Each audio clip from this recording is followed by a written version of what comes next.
Today, Will Smith posted a YouTube apology video for slapping Chris Rock at the Oscars. And when I saw it, I had to scratch my head and wonder why. It happened so long ago. I was confused. Why is he apologizing now? I felt like Robin Williams coming out of Jumanji asking what year it was.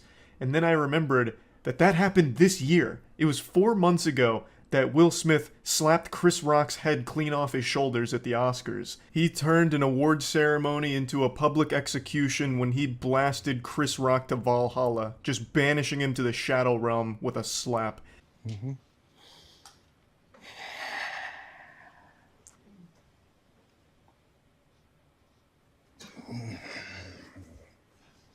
Oh baby, that's right. He starts this with the most generic YouTuber apology intro imaginable.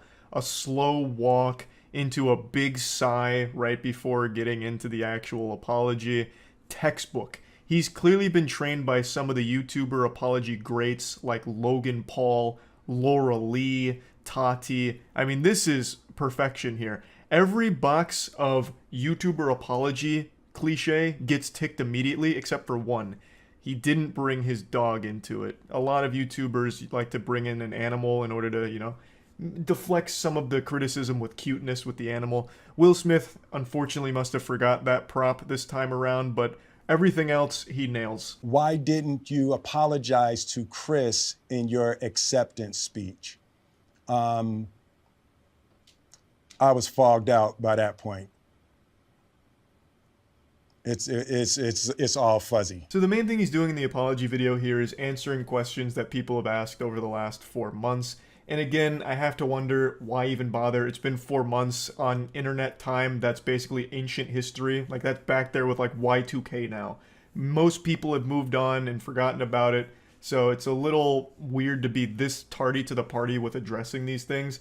Now, of course, I understand this was like a career-ruining moment for him, so he wants to do his best to be perceived positively again, both by movie execs as well as the general public. So if he really did feel strongly enough that he wants to apologize, then all power to him. But anyway, the first question that he addresses here is one that I don't think anyone with half a brain ever asked in the first place. Why didn't you apologize to Chris during your acceptance speech? The answer should be pretty obvious if you have eyes. It's because he was still mad. He was still fuming. Of course he wasn't going to apologize for it. Literally 15 minutes before he accepted that award, he had just charged the stage like The Undertaker during WrestleMania going into the ring and clobbered Chris. So of course he's not going to immediately like fold and be like, man, sorry Chris, that was out of line. He was still upset. That's why he didn't apologize. I don't really understand his excuse of I was still, in a fog. It was all still fuzzy. Like in the moment that makes sense, but over the last 4 months, what, you've just been in a perpetual fog? You've been in like the upside down or something? Like, what do you mean? You've had 4 months if you wanted to publicly apologize to Chris and you didn't. And even to be fair here, you still don't.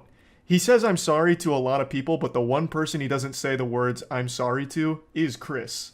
I've reached out to Chris, and the message that came back is that he's not ready to talk, and when he is, he will reach out. So I will say to you, Chris, I apologize to you. My behavior was unacceptable, and I'm here whenever you're ready to talk. That almost sounds like a trap, like, hey, I'm here whenever you're ready to talk. And it turns out Will's been training for the last 4 months with slap boxing, so he's been like slapping brick walls until they collapse, so he's ready to really get him with like a double whammy, get him with that encore performance.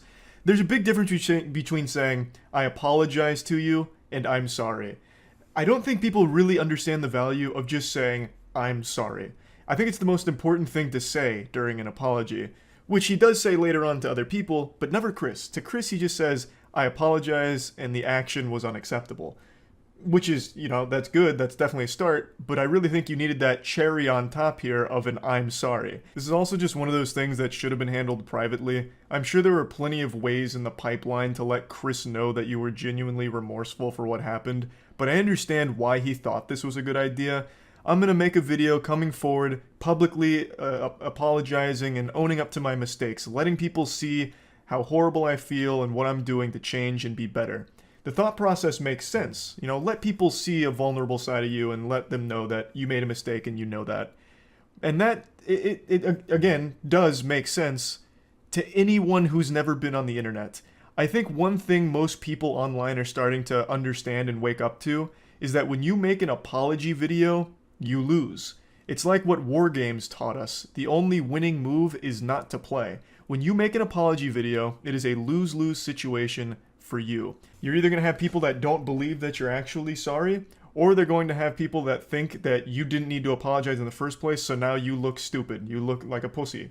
Which I'm already seeing with Will Smith's apology. Like, why is he apologizing? He stood up for his wife. Does he not support his wife anymore? Oh my god, I've lost all respect for Will with this apology now. And then on the other side of that coin is, man, Will really needed to apologize, but this apology video was so dog shit, he missed the mark entirely. This is the worst apology video I've ever seen in my life. You just don't win with an apology. So again, this should have just been private. 3 months replaying and understanding the nuances and the complexities of what happened in that moment. You slap the shit out of a man. It's not that deep. Talking about it like it's the most complex situation of all time. Like this slap was somehow, you know, like a Cold War or something here. It was a simple act that affected a decent chunk of people. Chris, most notably, I would say, was physically affected by the slap, but Will's career was also hurt by it. Chris's family was probably pretty upset by it. Like, yes, of course, people were affected by it, but it's not like there needs to be like 4 months spent of just digesting this giant web that all spawned from a slap. Because, again, at the end of the day, it's really not that deep. After Jada rolled her eyes, did she tell you to do something? No. It's like, you know, I made a choice on my own, from my own experiences, from my history with Chris. Jada had nothing to do with it. Jada was behind the camera with a teleprompter and a gun, making sure this question was addressed properly. Of course, I'm kidding. You know, Jada just has very odd moments publicly with Will that I think are very tasteless in the things she says to and about Will. And it's the reason why a lot of people felt like she may have contributed to this overreaction from Will. You know, her rolling her eyes and then just having all of that context with the things she has said publicly about and to Will just made people wonder whether or not she was somehow involved in that decision from Will. But he's clearing the air here, saying that it was just him doing it. And you know what? I'll take his word for it. I think this was just an impulsive decision here.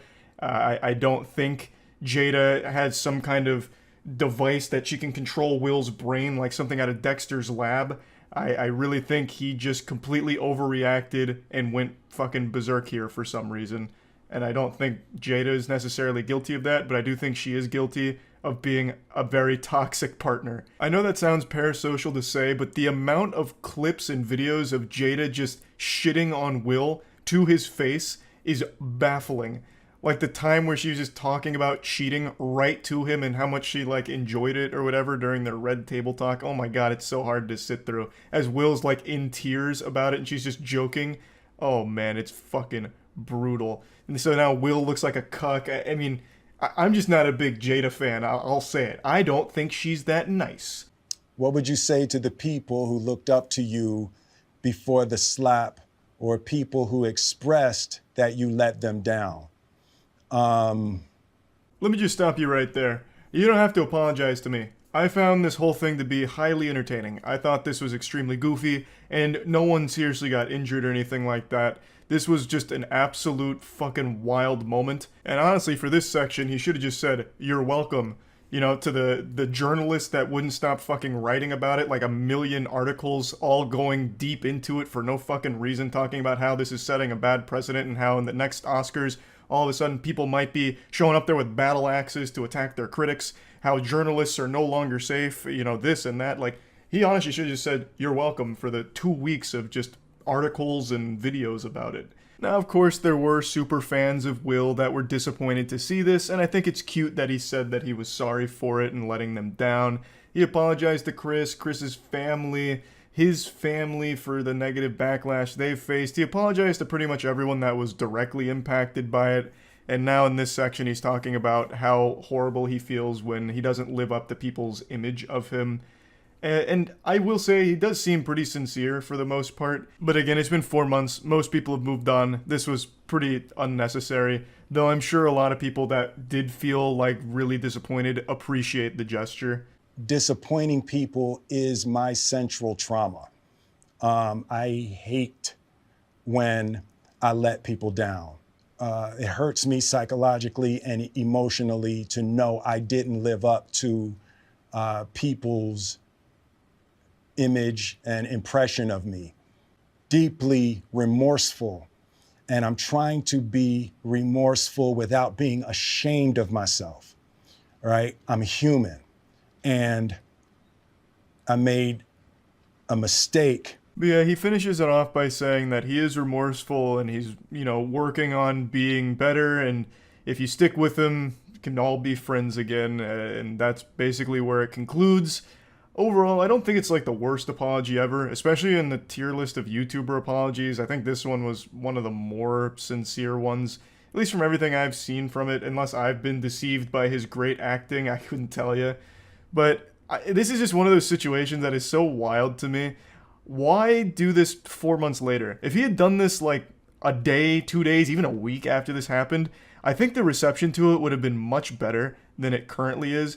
Yes, it still has, I think, a pretty positive reception overall from like his actual like dedicated fans. But the general consensus I'm seeing here is, why is he doing this? This seems very fake to do it now. It's way too late. We've all moved on, this and that. So again, you don't really win with an apology video, but if he'd at least made like a statement like this, a big statement like this, right after it happened, I think he would have been in a much better position now than he is currently, if that makes sense. But anyway, I just wanted to talk about this since the slap is the gift that just keeps on giving. Somehow, there is still developments with that whole story that keep happening. Anyway, that's about it. See ya. What's up, everybody? It's Critical. I know everyone hates YouTube drama, but I'm not one of them. In fact, this has become one of my biggest guilty pleasures, just watching YouTube drama unfold from afar. This is my soap opera. This is my As the World Turns. Fucking As the YouTube Burns. That's what this is. And it's great. It's just this big hubbub over very mundane things on the website, and it's become so popular recently. And I can't help but kind of tune in because it's very fascinating. And one thing I always look forward to in these situations is the inevitable apology video from one of the two sides, because they're usually just absolutely atrocious and very fun to watch. Now, I'm sure anyone watching this is familiar with the CSGO Lotto drama. To sum it up, two big YouTubers, Syndicate and T Martin, own this gambling website for Counter-Strike skins, and they never disclosed that they owned it and manipulated their viewers into using it and all this shit.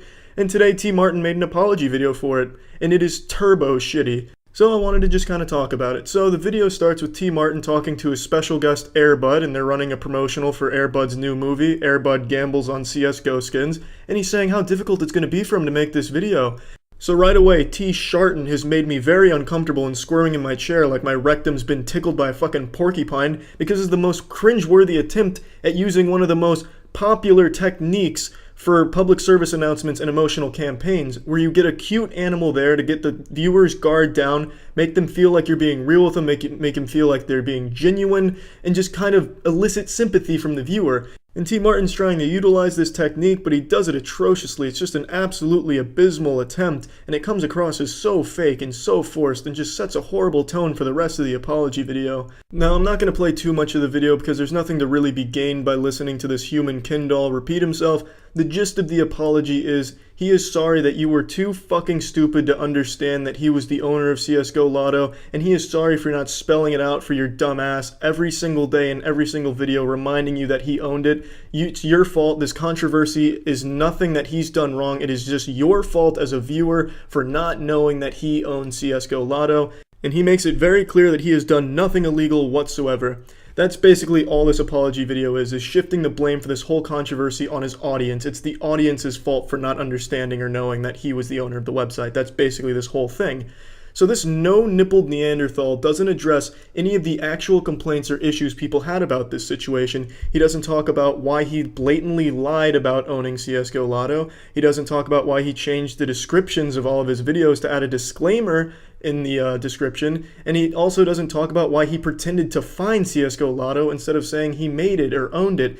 I'm not going to get too deep into talking about the actual drama because there's nothing I can offer that hasn't already been talked about or discussed.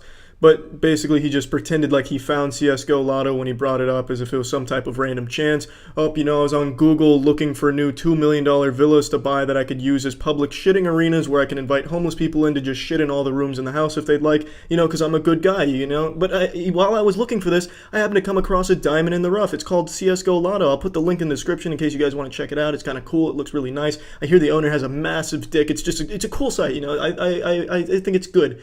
I'm not associated in any way. That's basically what he did. He pretended he didn't know what it was, and he doesn't talk about any of these issues in his apology video. This man doesn't take responsibility for shit. What he needed to do was grit his tiny tic-tac ass teeth and just say, look, I fucked up, I did this, I did that, I shouldn't have done any of those things, and he would have got a lot more respect out of people, and they wouldn't have seen him as this fucking asshole that I think the majority of people see him as now after this apology video. Because all of this comes across as so fake, and just reading the comments and just looking at how people are reacting, they all see right through it. He is just sorry he got caught, that is all. He doesn't give a fuck about the situation or his audience in general. He just wants people to keep watching him no matter what so he can continue to live in his expensive 2-story mansion with his nice truck in the background and that peculiar modern art painting in the background that looks like Solid Snake inside of a Mr. Meeseek's uterus. I'm not quite sure what the fuck's going on with that, but I'm sure it's about $50,000. Now, I'm sure he knows that it doesn't really matter how he handled this situation. He's going to be fine in 2 months no matter what. In fact, he'll probably be better off in 2 months than he is right now because everyone has heard his name so much recently, they're going to check him out of curiosity. So he's not going to really lose many viewers, and he'll actually probably gain more. He knows that he could have handled this situation any way he wanted. He could have shown his asshole on this apology video, and still everything would be fine. His lifestyle wouldn't be affected, his profession, none of that would be affected, and he knows that, so he doesn't really give too much of a fuck. And another thing that really upset me about this video is the way he ended it. He ended it with him grabbing the camera like he was about to give me a fucking Ghost Rider penance stare. Come on, bro, you gotta do better than that. Edit that shit out. Have you never edited your own video? Do you just have beavers slap their fucking tail on your keyboard and edit your shit? Come on, pussy fart, do better than that. Now, I know everyone talks about, oh, how do you kill a YouTube channel? There's just no way. They're too big to fall. That's bullshit. A YouTube channel can die just like any other website or any other company, anything like that. All it takes is for people to stop watching them. If you really feel passionately enough that you really don't want this guy to be able to continue to manipulate people and do types of shady shit, stop watching him. It's that easy. Don't go on his channel to dislike and insult the guy. It doesn't fucking matter. It just really makes no difference. If you want a YouTube channel to disappear, you stop watching it. That's how it works. That's how it works with a lot of shit in the world. If you just give it attention, it's going to persist. There's no such thing as bad publicity. That's a saying for a reason, because as long as it's being talked about, it's going to continue to exist no matter people's opinions on it. The only way things really do fade into obscurity is you stop supporting them or just acknowledging them. That's a better word for it. So yeah, I just wanted to talk about this situation because this is one of the worst apology videos I've seen out of a YouTube drama situation, so I thought it'd be fun to talk about. So yeah, that's it. And I do read a lot of your comments. In fact, one of my favorite comments I've ever read is someone said, "My voice sounds like the world's most unenthusiastic hand job." And that one gave me a real hoot. But the reason I'm saying this is I read your comments and I know a lot of you don't like when I talk about drama or get involved in YouTube drama in any capacity. And I know, I understand, and I don't do it often, but sometimes certain situations affect me and make me want to talk about it or point out how horribly the situation was handled. But that's it. It's not going to be like something I do all of the time or anything like that, so don't worry about that. And yeah, that's it. So yeah. YouTuber apology videos are always highly entertaining, but I've got something especially wacky for you today. It's not an apology. This is a YouTube response video from the head of a crypto company that recently found itself in some hot water after the IShowSpeed stream from earlier this week. For those that don't know, IShowSpeed is a huge YouTuber who did an entire stream earlier this week dedicated to shilling for a very shady crypto company called Paradox Metaverse. Since then, Speed has apologized, called it a big mistake, and wants to move on and learn from the experience.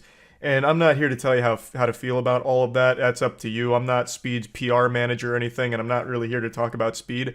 I'm here to talk about that company because the head of it made a response to all of this, and he just pooped out the shittiest shit I've ever seen in my life. It is terrible. This grown-ass man sat down to whine and cry about all of the people calling it a scam just being trolls and bots.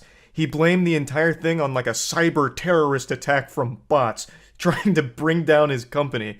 Or if they weren't bots, they were trolls that were influenced by the bots calling it L scam.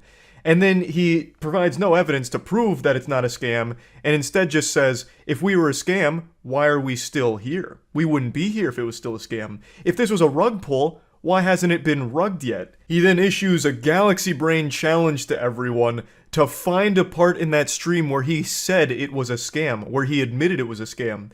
And since you can't find a spot where he said it's all a scam, then it can't be a scam, obviously. Checkmate. I'm not even kidding. This is actually points that he's making in his fucking response video. It is so embarrassing.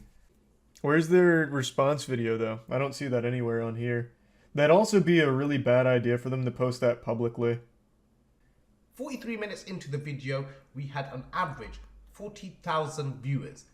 That's just speed. Comments-wise, we had around 5 to 10,000 comments. We had 2 huge spikes. The first one being when we introduced fake Ronaldo into the stream. 3 minutes. What does that have to do with anything? He's going to make the claim that these 2 spikes... Fuck, where'd they go? He's going to make the claim that these 2 spikes were when bots came in to say L scam. But what he fails to realize is the reason there's these spikes is because more people decided to type L scam when they realized how shady, shitty, and dog shit this whole thing was. It's not bots. These clowns have been very vocal about it being bots that were saying scam. Nobody else, everyone else loved it. Like the actual people with a pulse, they loved it. Everyone saying that it was a scam is a bot. They can't wrap their head around, no, people just realized it was a fucking scam. We had 2 huge So that's why spikes. he's showing that, because he's going to make that we claim. are just as much of a fan of Aisha Speed. No comments suggesting that we are a scam. It was just W's in the chat all the way around. What happened next? That's just because of Speed. Again, the reason there were W's in the chat is because it was a Speed stream. And everyone spams W's in the chat for Speed. But the more that you went on about Paradox Metaverse, the more obvious it became that this is all just shilling for a dogshit crypto scam. So then people started saying, L scam. You started making calls to action for Paradox Metaverse to go follow the Twitter account, playing the game. So it made people more aware of it and then starting to type more for it. It's caught us all by surprise. This is when the first cyber attack happens. It's This not a attack fucking lasted cyber 4 attack. minutes. Holy shit, this guy's talking like Jack Bauer at CTU. After the 4-minute attack, all the comments went down, as you can see here. Guys, this is very unusual. It's clear to see that he was botted. You know what else would cause a spike like this? Let's say Speed went on stream, everything's normal like this, and then he fucking beat a man to death in cold blood.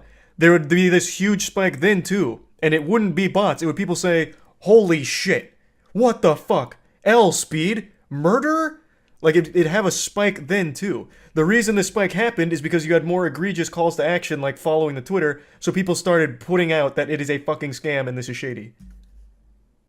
It's clear to see that he was botted. No, Christ. What they said. That anybody that was watching that live stream, they started falling for it. They started thinking, okay, somebody knows something we don't. So started pushing out the narrative that this is a scam. so Some embarrassing. people Even as like a Paradox buyer, like the community for Paradox Meta, you have to see this and you have to be having your red flags go off. Like this has to trigger your own red flags to see that your CEO is so weak and so insecure that he's writing these things off as bots in pure delusion and cope, calling it an attack. Like in the crypto space, you have to be smarter than that. Like you would know the bare minimum about how shit works. What he should have done is just say, the Speed audience wasn't ready for it. They didn't see the vision, so they all thought it was a scam. And you know what? We missed the mark. Now they all think we're a scam, but we're not. But he's not doing that. Instead, he's placating. He's putting this on some invisible enemy that doesn't exist. It's not bots. Now he just looks really weak to even his own community. He looks so insecure. actually decided, you know what? This is actually funny. Let's troll the person we look up to the most, that we tune into every single day. The guilt trip. Entertains us for free. A classic. Doesn't ask for anything in return. Guys, please listen very carefully. It's very important. Our crypto exchange is worth $40 billion and has sent us a picture saying, why is I shall see comment saying scam coin? $40 billion. We spent $10 million on this project and every single person in the comment is saying scam coin because we are getting botted. Please do something, we're going to lose. Listen, Twitter giveaway. Guys, what you have just heard is the aftermath of being completely botted. Scam. Ugh. $10 million of my hard-earned money that I've worked so hard for. What is that even supposed to prove? You still believing it's bots, refusing to accept the reality of things, that people see through this garbage. Like, this doesn't prove anything on your innocence. It doesn't. All this proves, and if you played it longer, is that you asked Speed to shut it down. You asked if he could disable the chat. So you're taking away the people's voice, which makes you look bad and goes against your fucking stances on things. Like, if you played it further. Like, it doesn't prove anything anyway, even if you take out that part. It is not evidence. It's nothing. It's literally nothing. Into this project, into this business. And the fact that I'm going to lose it all because everybody is labeling it a scam. Yeah, well, at least you still have your stupid fucking university. Like, you have plenty of other scams that you can hustle on too, man. Like, you don't need your sob story. 10 million to you is nothing. You made a whole video with money kicks showing off your rented car collection. Like, you have plenty of money. Like, you're got a ton of other ventures that I'm sure you can pull from. At no point did anyone say we are going to scam anyone. Anyone with half a brain cell can see this with their own eyes. Yeah, anyone with half a brain cell can see that just by looking at our product real quick and seeing all 7 of our companies that promise things like $500 a day and 10 to 100x returns. Oh, and also the same guy who can't follow through on his bet, where you bet that the Paradox Meta will open to at least like 20 or 30, and if it doesn't, you're changing your name to CoffeeZilla. It opened to 9 cents, and you didn't change your name to CoffeeZilla. But here, let's take a peek at the game that you were so proud of. Man, that really does look like something that is the future and has a lot of work put into it, using so many assets, so many fucking standard packages in the what is this, the Unreal Store? I can't remember. Yeah, wow, this really does look like a lot going on here. Something that could absolutely be thrown together in a matter of minutes. And a game that I'm sure we've probably played before on Steam Indie New Release Night when we go through shitty games. They're called asset flips. There's nothing here that screams, whole team, passion project, we're in it for the long haul with this project. And what was the label? I Show Speed promotes crypto scam. Yep. Guys, He did. listen to the audio yourself. Go over it again and again. Mention to us once when we said we are going to scam people. That's such a non-point. We never said it on that stream, so it can't be true. Prove that we said it's going to be a scam. Do it, pussy. Where did I say it's a scam? Anywhere during that stream. Is the person you want to label a scam, or is it that you just want to associate I Show Speed with a scam? This is cancel culture at its finest. Oh, hitting all the buzzwords, all the boo-hoos, the cancel culture. Don't launch a shitty, shady crypto. It's that simple. Your crypto, your Paradox Meta has like 7 components, all of which make no fucking sense and are literally just actual dog shit. He was not getting done. Everything that was getting done in front of your eyes, no one had an issue with up until we got spammed. That's actually not true. The smashing, like, you're already wrong. The smashing of the PlayStation 5's gotten a huge influx of L speeds. Chat immediately turned against him with the smashing of the PlayStation 5's. So, I mean, you're just not even right there either. It wasn't just L scam, it was L speed for smashing PlayStation 5's. There was no evidence. There was no substance. If we was a scam, why would we still be here? These are such non-points. If we were a scam, we'd be in jail right now. We wouldn't even be allowed here right now if we were a scam. How is this fair? Here's a video. We're going to play the video. This video is in... Is it mine? Crying every single day. In tears every single day. But he still manages to continue with his live stream. Just to please his fans. And you guys took it upon yourselves to think it's funny to just troll people. You guys don't understand the stuff that comes after this trolling. On camera, everyone has to smile. Nobody can show other people their fears. Off camera, could you imagine what he's going through? Because we do. We know exactly what's going on. You're not his fucking friend. He already threw you to the wolves. Why are you still sucking his dick? Speed, like straight up said, yeah, this was a mistake. Like, he at the very least has moved on and said, yep, that was bad. Yeah, that was bad. And yet here you are like, oh, we are there. We are holding him in our laps as he is crying profusely, uncontrollably, because of what you guys have done to him. He is not ready for what the world is accusing him of. And he doesn't know how to respond. So I'm taking it upon myself to respond on his behalf. Oh, this is so sad now. You staked the rug pull on a 17-year-old's audience. It didn't pan out. He has now wiped his ass with your whole company, and you are still here begging for that audience to accept you by pretending like things are, like, close between you two. Yikes, that's embarrassing. Jesus Christ, man, have some shame. Please stop this, hate. It takes very little to just be nice. Rather than just... Calling out a scam isn't just needless cancel culture hate. That's just not what it is. This is so sad. This is so fucking sad. This is a grown man. This is a very, very wealthy grown man. You can see, us as founders, we do not even have access to our own tokens. I literally don't think there's enough numbers that exist to show how many claims have been made exactly like that, only for them to get rugged. Everyone that bought in. That is the #1 claim that every crypto makes. No, founders are fully out there, very transparent. They don't even hold any. And they couldn't even get in there if they wanted to. In fact, we have protocols in place to prevent that from happening. And then bang, rug pull. Every single time. Like clockwork. Literally every single time. Still my favorite to this day, there was a Twitter account called War on Rugs, which was a Twitter account dedicated to showcasing and warning people of rug pulls in the crypto space. And then eventually, they rugged their own community. So they had their own coin as well. And eventually War on Rugs was like, yep, we're taking. So they made off with millions, and they made a post saying, you guys should stop blindly trusting people like this. And still, people buy into shit like that.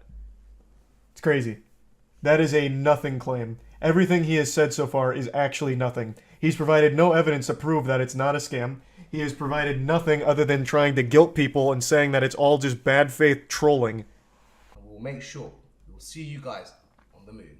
Nice, that's so huge. That was awful, holy fuck. That was a big one. What a masterclass in how to say absolutely nothing. Nah, part 2 might clear up everything.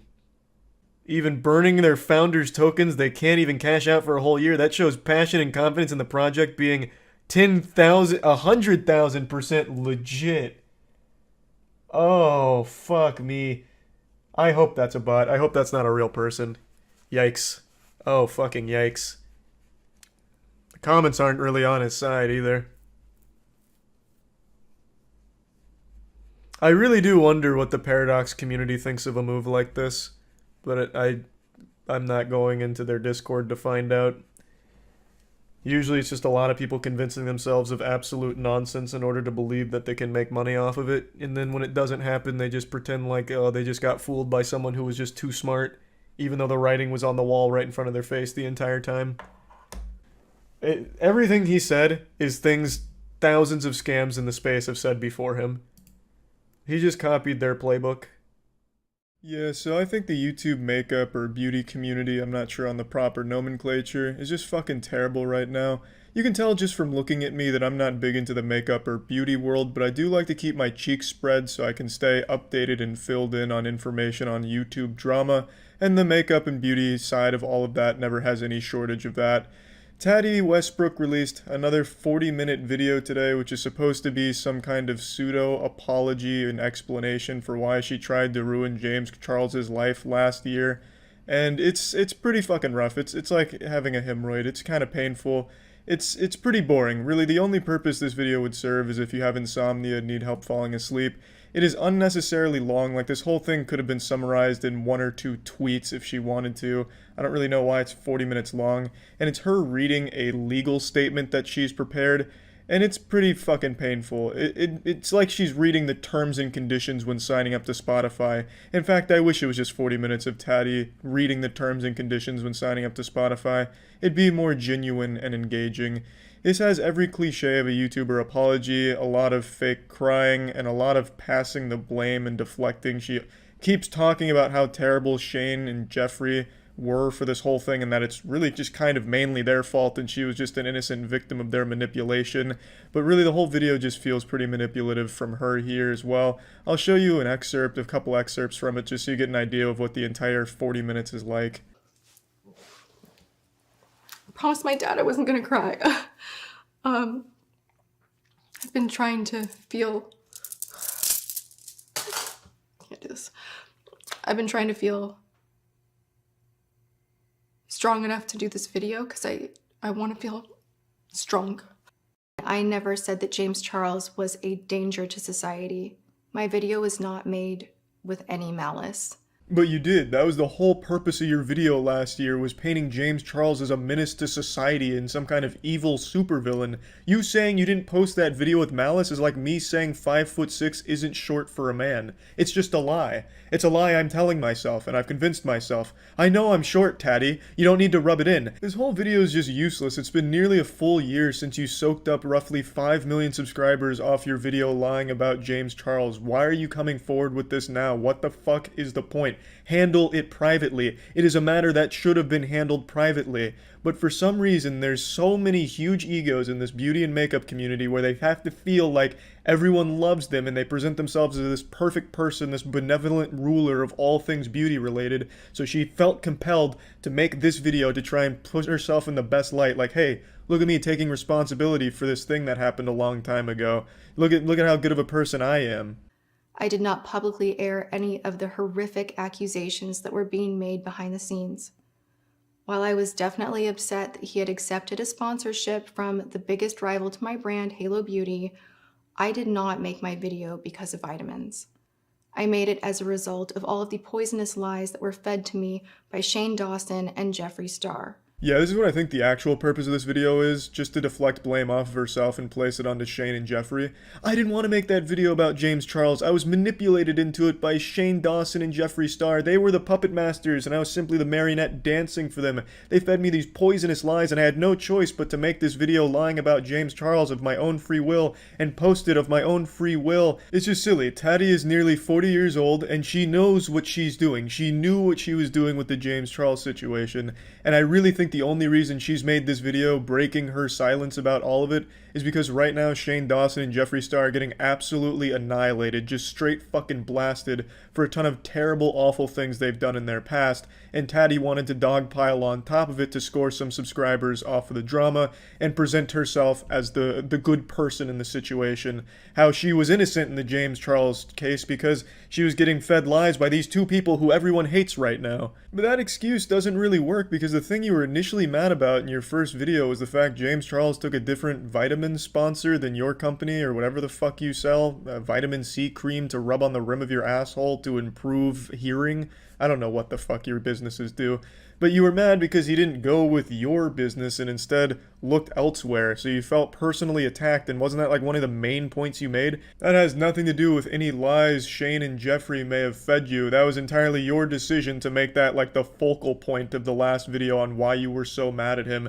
At least I think. It is so hard to even know what the fuck the drama is with Taddy. Watching her 40-minute videos here is like having a mediocre dream where you wake up and can only remember bits and pieces of it. By the time you finish one of these Taddy videos, you forget you even watched the video. It's like you got hit by a Men in Black neuralizer and just forgot the whole thing. It is so fucking boring, and she's terrible at even making her points clear on what she's trying to say or what is even actually going on.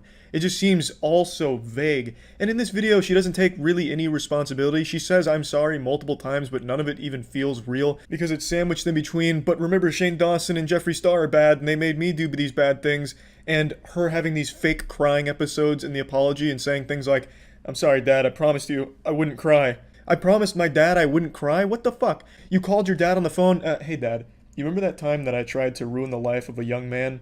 Yeah, well, I'm finally going to apologize for that, kind of. And look, I'm going to do my best not to cry. I'm going to try and be strong, alright? For most people, Taddy, saying I'm sorry isn't a feat of strength and bravery. It's common courtesy as a fucking human being to take responsibility for something. I've never understood the perspective where people pat someone on the back for saying I'm sorry or that they're wrong. I think that should just be human nature. When you are wrong about something, you say, look, I fucked up. And this was wrong. Okay, good. That should be what's expected. You can say thank you. Hey, thanks. I'm glad you took some responsibility. But to make it feel like it's some kind of Herculean task to say you're sorry is just such a bad look. The makeup community is just so full of narcissists. Taddy starts this video like, hey, I know you guys haven't seen me in a little while, even though it's only been like a month and a half. Hey, I know you guys have missed me so much because I'm so great. And look, I'm really sorry you haven't seen as much of me as you want to see of me, and you deserve to see more of me. And then she gets into the video. It's just, I just don't get it. I don't understand why people in the makeup and beauty community follow people like this that clearly just don't even care about them and just view them as a number or a sale on their makeup. And even in this fucking apology video, I think she shouts out her own brands at least like 10 or 12 times. I honestly felt like I was just watching a long-winded infomercial or some kind of meta commercial to sell her products or something. It just doesn't sit right with me. If you're gonna apologize for something and you need to mention a brand, just say my company. Why do you have to shout out the fucking brand and what you do and what your mission is? I'm not trying to read the about section on your goddamn vitamin website. Just say, look, this is the company, this is what happened, and I'm sorry. Instead, she goes into this like fucking almost sales pitch like I'm on Shark Tank about to invest in it or something.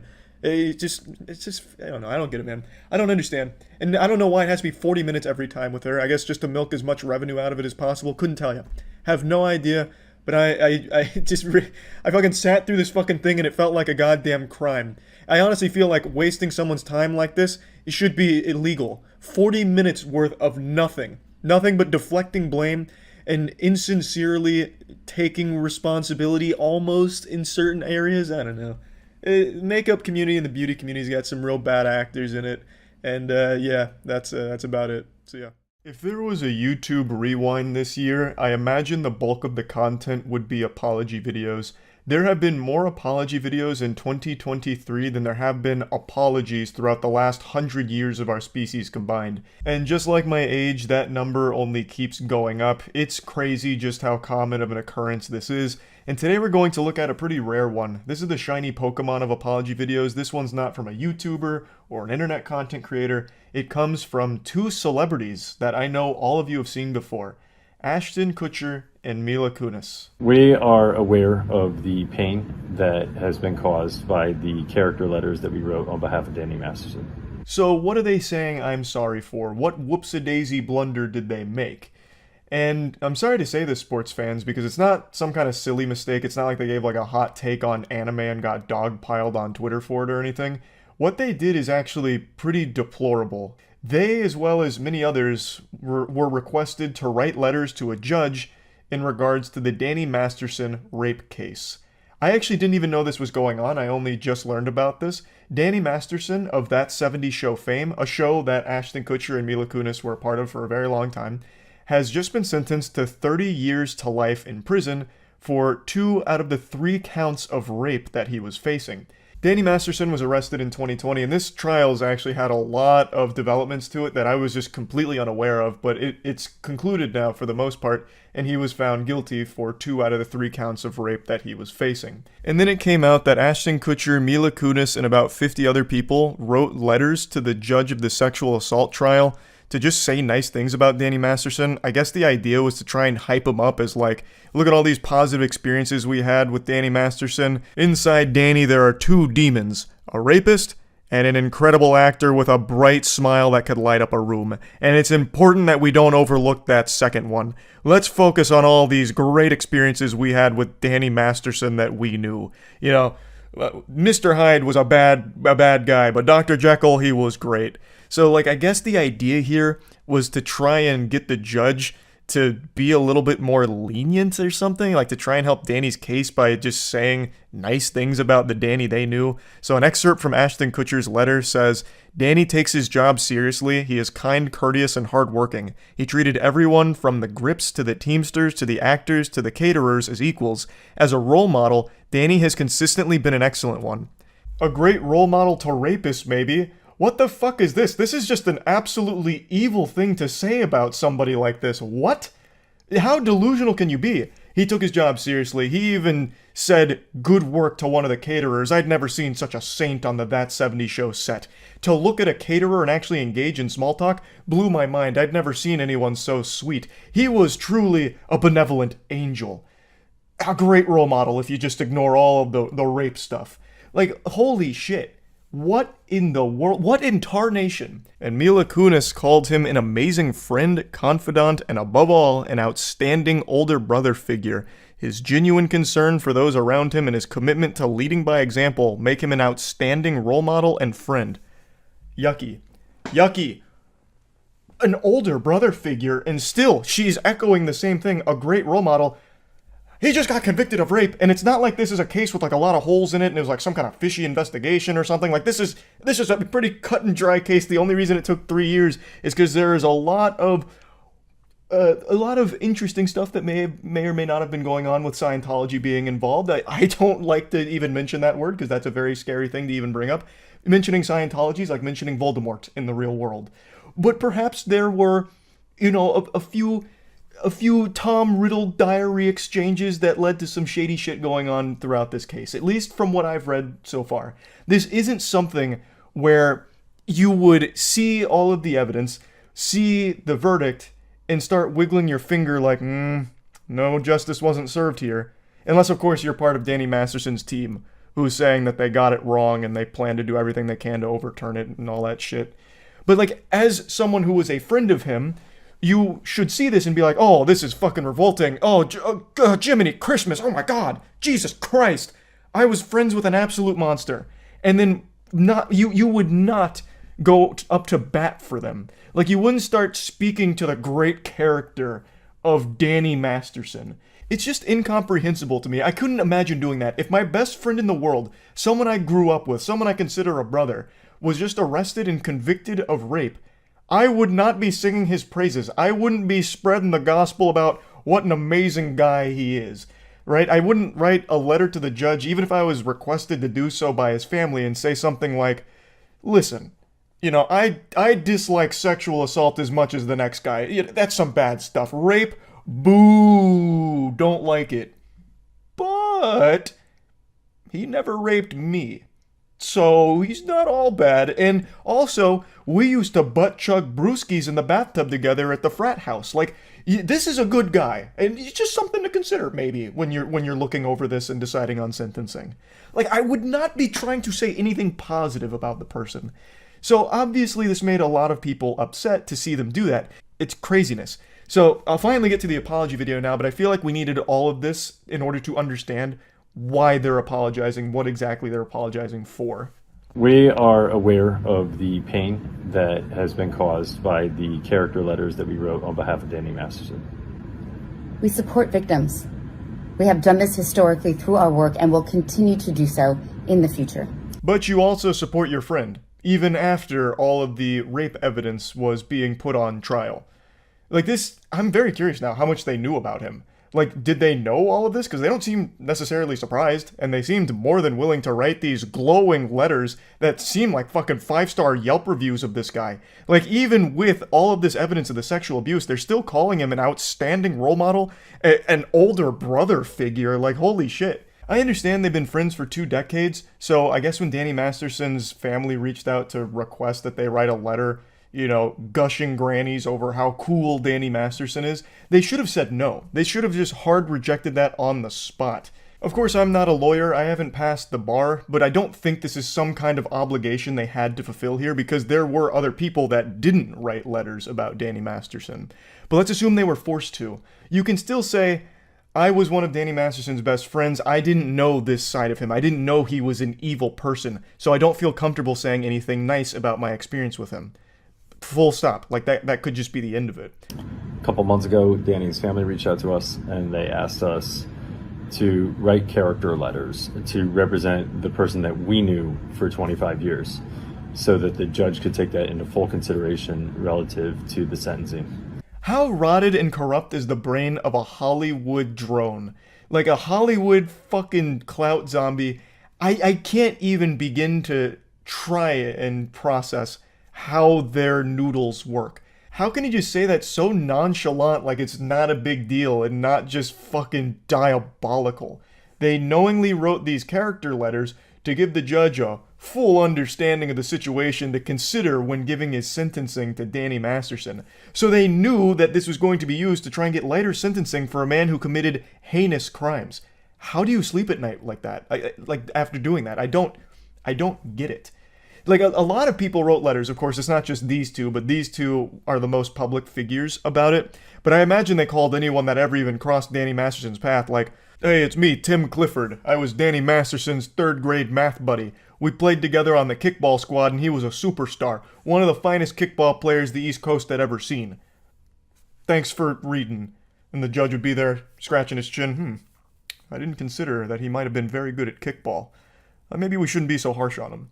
Like, I understand it's not just these two. Like, everyone wrote these letters, and I guess they all understood that it was supposed to help Danny Masterson maybe get a lighter sentence. I just don't know how you can do that. Like, in good conscience, it makes no sense to me. You shouldn't want a convicted rapist to get a lighter sentence for the crimes. The letters were not written to question the legitimacy of the judicial system or the validity of the jury's ruling. They were intended for the judge to read. And not to undermine the testimony of the victims or re-traumatize them in any way. We would never want to do that. Hey guys, we were just being super evil behind closed doors, and it's a real shame you guys had to see this side of us. We were hoping you weren't going to notice. This was really meant for the judge's eyes only. We don't want to re-traumatize victims. We just want to make sure the person that victimized them gets the lightest sentence possible for the crimes. And I like how they immediately go into an argument no one's making, like, our letters weren't meant to undermine the legitimacy of the claims. I don't think anyone's claiming they were.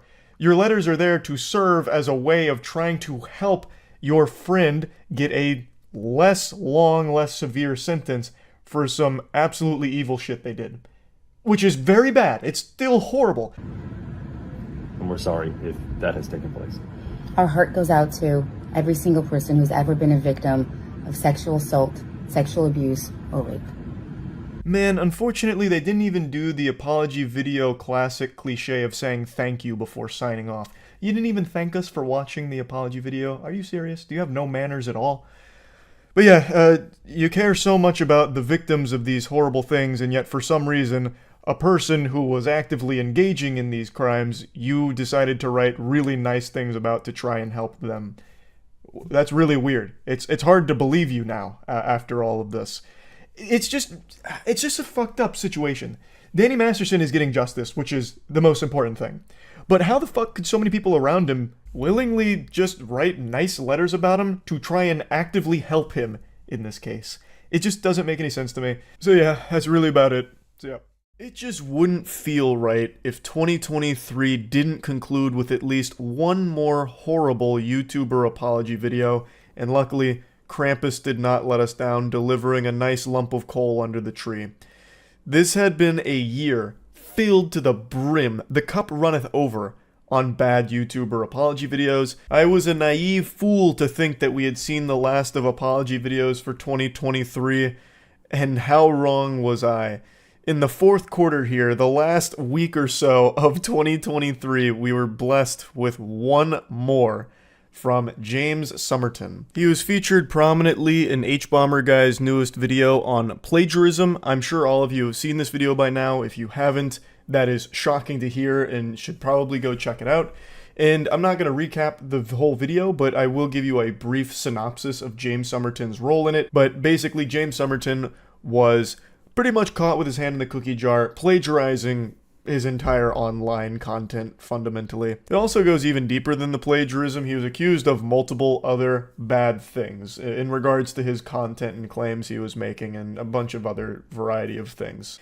And in response to that, James went dark. He went off the grid, bought a log cabin in the middle of the woods, grew out a lumberjack's beard. He bought a Hoover from, Breaking Bad, and he disappeared.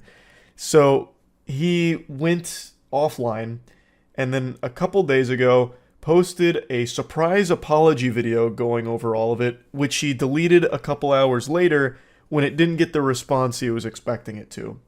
But it's been re-uploaded, and I kind of wanted to cover it a little bit just because it feels right. 2023 had so many of these. We've got to usher in 2024 the right way with an apology video to kick us off getting into the new year. So let's take a peek. Hi everyone. I'm sorry for taking so long to make this video or to say anything. I'm in the hospital. I've been in the hospital for a little over a week. Call me John Madden because I'm going to walk you through the play in this playbook here. It's called Emotional Manipulation. It's a timeless classic. There is no reason he should be starting this video with this story here. He uses this technique multiple times throughout the video and doesn't really even address the accusations head on. It's mainly a lot of deflection.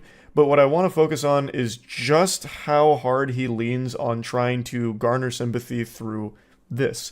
Now, it's always sad to see someone struggling and going through a hard time and contemplating extremely terrible things with their life, but it's not something that you need to be sharing online in this capacity, and it's also not something most people would be comfortable sharing online, especially in response to things like this, because it comes across as very insincere and disingenuous and kind of like using it as though it makes you immune to criticism because now you've gone through this, if that makes sense. And that's pretty much what his whole audience said too. Even the ones that were trying to rally behind him, hoping for a real explanation, this left a very bad taste in their mouth because it's completely unrelated to what should be being talked about, which is his plagiarism as well as the other things he's been accused of. He doesn't need to be sharing this information with us. This is a very private matter that he should have kept private. I tried to do something really stupid. I'm really only here now because before I did it, I called my dad to talk to him one more time, and he figured out something was wrong and called paramedics or 911 or... Once again, there is no reason to be telling this extremely personal story to your audience when this is supposed to be a video addressing all of the accusations against your content. It's just the only reason this is here is so that way people can sympathize with him and feel sorry for what he's been going through. And make no mistake, from what he describes here, it's an extremely horrible experience that I wouldn't wish upon my worst enemy. But it has no place in this video. It just comes across as super fucking tone deaf here. Just talk about, if you want to make an apology video or explain your side of things, then do that. And don't go into the private side of what's been happening behind the scenes since the accusations came out.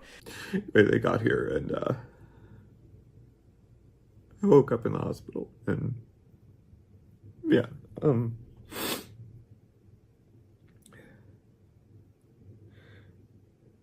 anyway, I'm not trying to make this a sob story.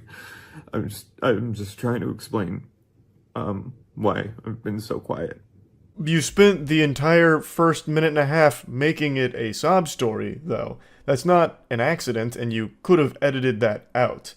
It's here because you wanted it to be here, to start with immediately trying to get the waterworks going with people crying over how awful this experience is before you get into what's supposed to be your side and your apology over everything. It's just textbook emotional manipulation trying to make everyone feel bad for you, even though you were the guilty party who got caught, and this is you trying to talk about that, and you still haven't yet, even though we're already kind of deep into the video.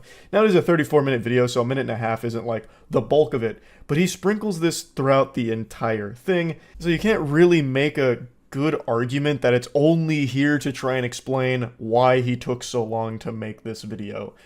You don't need to explain why you took so long. You really don't. If you really wanted to give an explanation, you could just make it super concise, like, hey, had stuff going on. Or this has been an extremely stressful period of time in my life from all of this, so I've taken some time to process everything, and now I feel comfortable going forward. Like, you didn't need to dive into it like this, and you didn't even need to explain why it took you that long in the first place. And on top of that, he does also still go over these really sad things in his life throughout the whole thing that aren't just there to explain why it took him so long to talk about all of this. So it really does feel like he's trying to emotionally manipulate people with his apology video.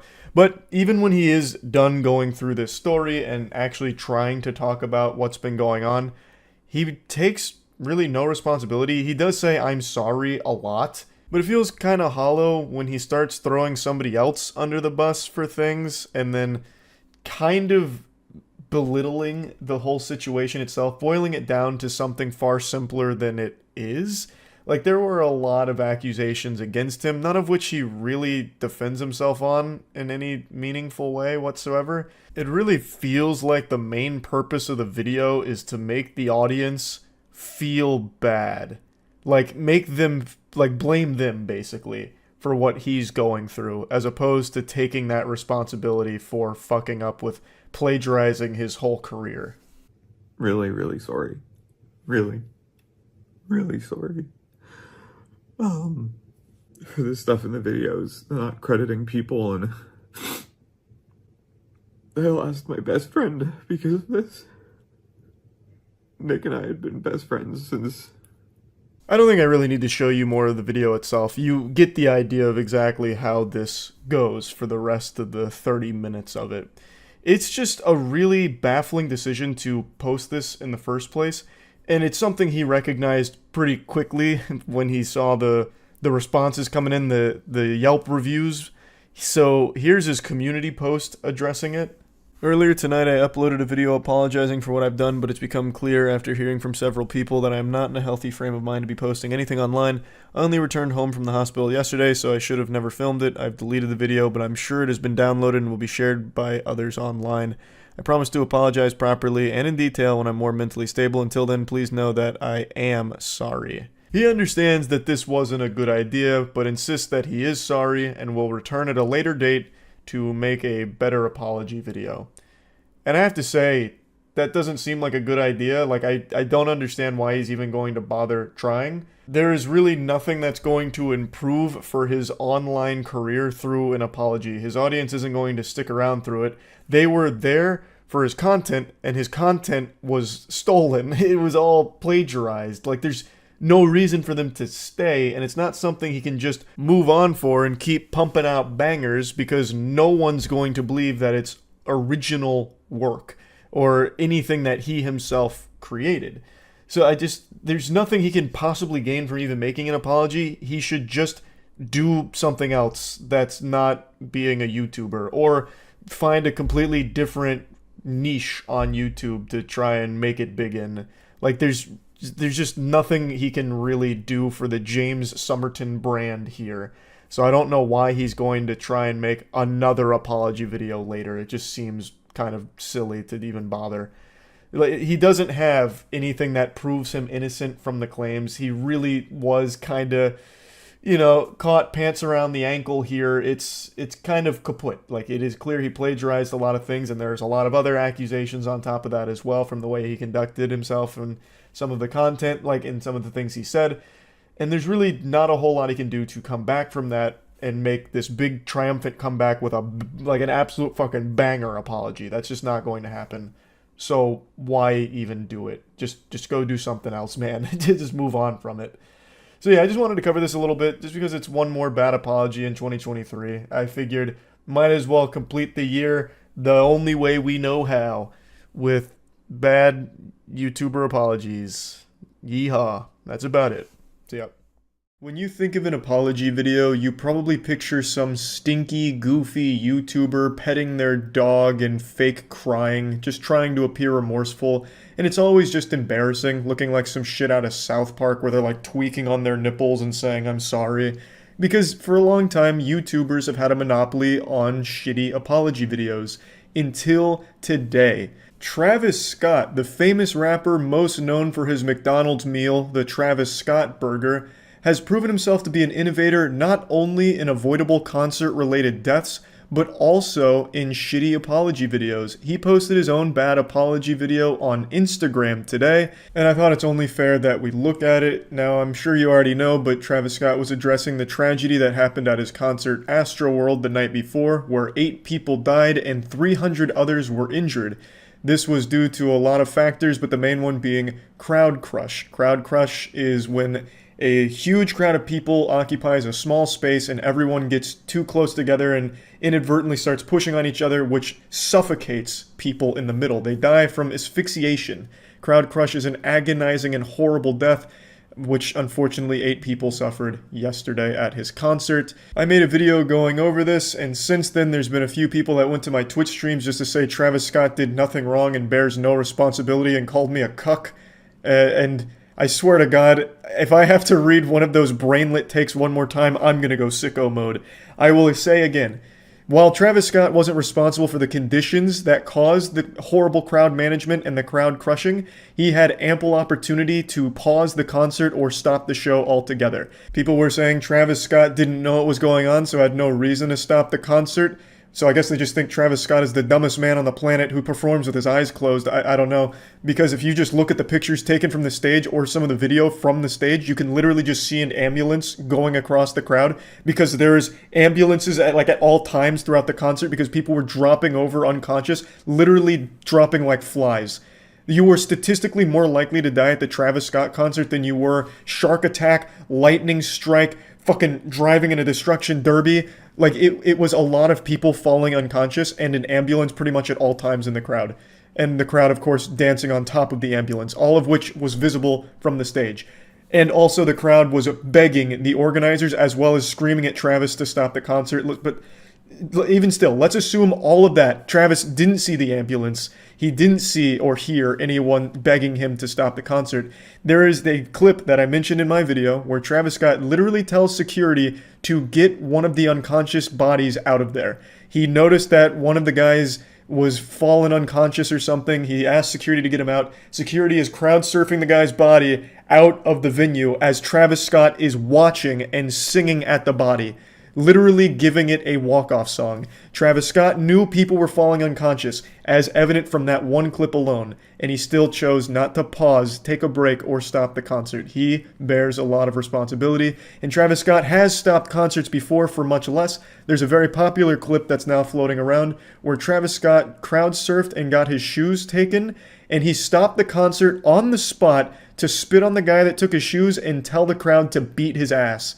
So Travis Scott has stopped concerts for his shoes, but doesn't stop it for the loss of life. So he values shoes more than people's lives, I guess, more than his fans' lives. That's the impression I get. Travis Scott bears responsibility, accept it, stop defending him, stop huffing that copium.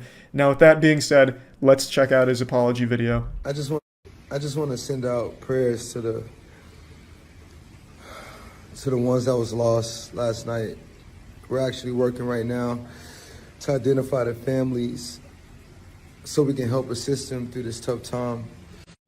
You know, my fans really mean the world to me, and I always just really want to leave them with a positive experience. Man, you can tell this clip is serious because he put the black and white filter on it. Fuck. You can tell it's really getting to him.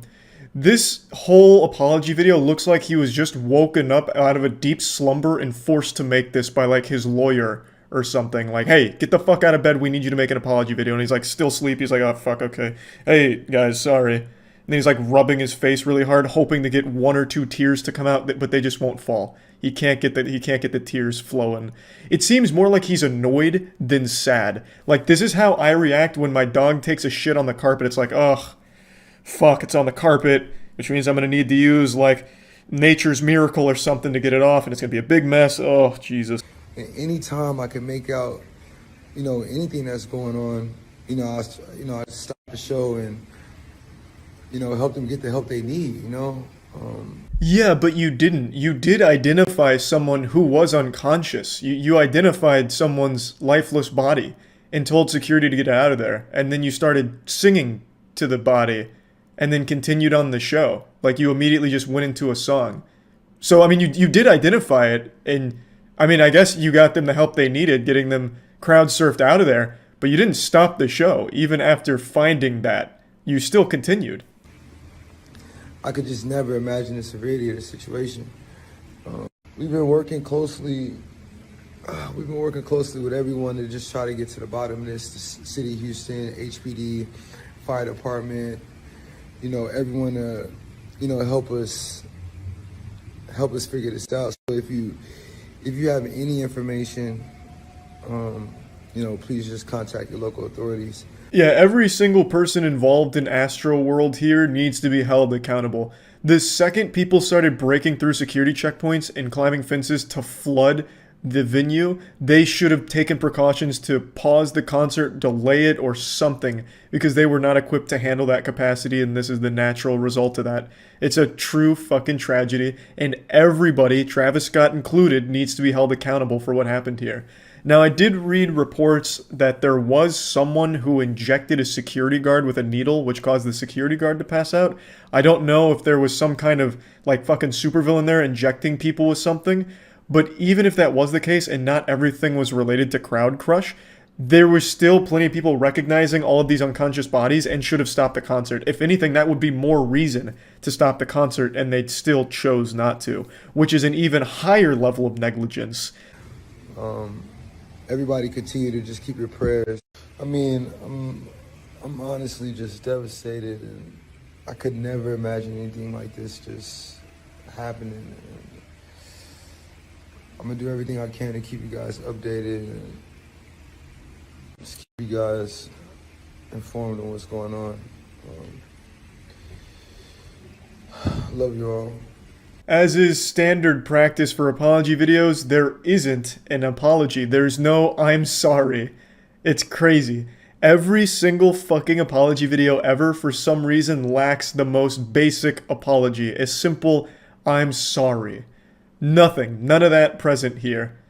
And I just wanted to go over it. It's not like a very informative video or anything like interesting, but it just shows how disconnected celebrities are, that this seemed like a good idea to him.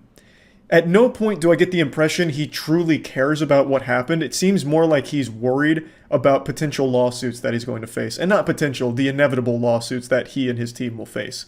It seems like something that he was forced to make, as is pretty clear by how uninterested he looks in the video.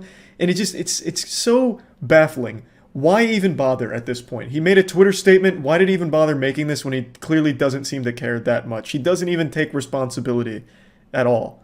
So, I mean, I just wanted to at least show this since he did post this apology video on Instagram. And yeah, that's about it. See ya.